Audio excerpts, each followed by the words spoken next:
ये हैं शिप्रा पाठक, जिन्हें वाटर वुमेन ऑफ इंडिया के नाम से भी जाना जाता है।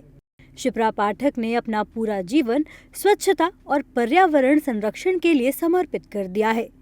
महाकुंभ में भी शिप्रा अपनी संस्था पंचतत्व के माध्यम से साफ सफाई और पर्यावरण संरक्षण के लिए जागरूकता फैलाने में जुटी हुई हैं। उन्होंने बताया कि महाकुंभ में करोड़ों लोगों के आने की संभावना थी और इसी के मद्देनजर उन्होंने महाकुंभ को हरित और प्लास्टिक मुक्त कुंभ बनाने का संकल्प लेते हुए कई महीने पहले से ही अपनी तैयारियां शुरू कर दी थी। और पर्यावरण आज के इस युग में सबसे गंभीर विषय है, सबसे आवश्यक विषय है। तो जब पता चला कि 144 वर्ष बाद कुछ ऐसे नक्षत्र पड़ रहे हैं जिनमें महाकुंभ घटित होने वाला है, तो हम लोगों ने पिछले 6 से 8 महीने पहले ही छोटी छोटी संस्थाओं को जोड़ा, एकजुट किया और ये विचार किया कि हम जब कुंभ में जाएंगे तो केवल डुबकी लगाकर नहीं आएंगे, वहाँ रहकर साधना के साथ साथ संत दर्शन के साथ साथ इसको हरित कुंभ बनाते हुए प्लास्टिक मुक्त भी बनाएंगे। महाकुंभ की शुरुआत से ही शिप्रा पाठक और उनकी संस्था के सदस्य एक थाली एक थैला स्लोगन के साथ पर्यावरण को संरक्षित करने का कार्य कर रहे हैं। और जो लोग प्लास्टिक के दोने पत्तलें इस्तेमाल करते दिखाई देते हैं, उन्हें स्टील की थाली देते हैं। साथ ही जो श्रद्धालु पॉलिथीन ले जाते हुए दिखाई देता है, उसके हाथ में थैला थमा देते हैं। थैला एक थाली का स्लोगन दिया।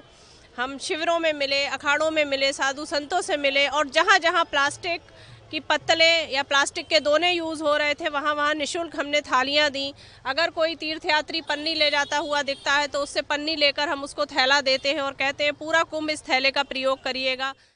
पर्यावरण को साफ सुथरा बनाए रखने के प्रति जागरूकता फैलाने के मकसद से शिप्रा पाठक अब तक 11,000 किलोमीटर की पदयात्रा कर चुकी हैं और देश भर में प्रमुख नदियों के किनारे 25 लाख से अधिक पौधे लगा चुकी हैं। पंचतत्व संस्था के अंतर्गत हमारा कार्य चल रहा है। अब तक मैं 11,000 किलोमीटर की पदयात्राएं कर चुकी हूं और जन सहयोग से 25 लाख पौधे भारत की प्रमुख नदियों के किनारे लग गए हैं। लगभग 15 लाख लोग हमसे जुड़े हुए हैं। देश में स्वच्छता अभियान चलाने और आम लोगों को साफ सफाई का संदेश देने के लिए शिप्रा पाठक ने प्रधानमंत्री नरेंद्र मोदी की तारीफ की।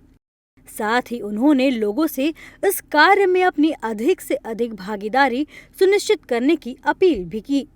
कि एक ऐसे प्रधानमंत्री के सानिध्य में भारत में शासन प्रशासन चल रहा है जहां स्वच्छता को, नदियों को, जंगलों को, पर्यावरण को, जैसे एक वृक्ष माँ के नाम उन्होंने दिया है, इतना महत्व दिया जा रहा है।